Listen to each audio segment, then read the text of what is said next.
5 signs that your anxiety attack is actually a panic attack. Now, people often use anxiety attack and panic attack to mean the same thing. Hello, I'm Debbie. I'm a clinical hypnotherapist, NLP practitioner, and I lived with anxiety and panic for nearly 50 years. Now, the first sign that an anxiety attack is actually a panic attack is the onset of it, or the speed that it happens. Anxiety tends to build up gradually, whereas a panic attack hits like a bolt of lightning with no warning at all. One moment you're fine, the next you're overwhelmed by this terror. And the suddenness of the onset, often without a clear trigger, is a hallmark of a panic attack. The second sign is that anxiety can last for hours or even days, but a panic attack is sudden and it doesn't tend to last long.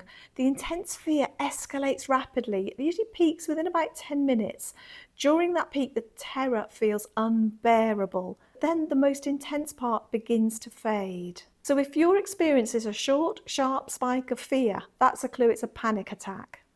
The third difference is that panic attacks cause a range of severe physical symptoms that can make you feel like you're having a heart attack or worse. You might feel a choking sensation, you might feel chest pain, you might get sudden tingling in your hands or feet. But two of the most disorientating signs are what are called depersonalization, the feeling that you're detached from yourself, and derealization, the sense that the world isn't real. Whereas anxiety just makes you worry about something maybe like a deadline or worrying about a loved one. The fourth sign is that during a panic attack, the fear is different. It's a gut level conviction that you are about to die or lose control or go crazy right at that moment.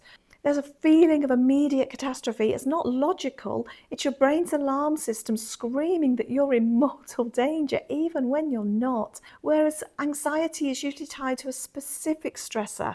Another sign is that key feature of panic attacks is they can be completely unexpected. You could be relaxing, you could even be asleep when an attack strikes out of the blue.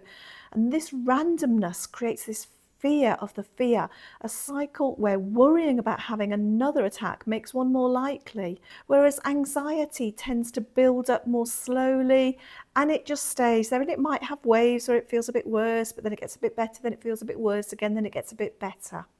If you found this useful or you want to come back to it in the future, save it so that you can always find it again. Or if you know somebody who lives with panic and anxiety, share it with them as it may help them understand the differences.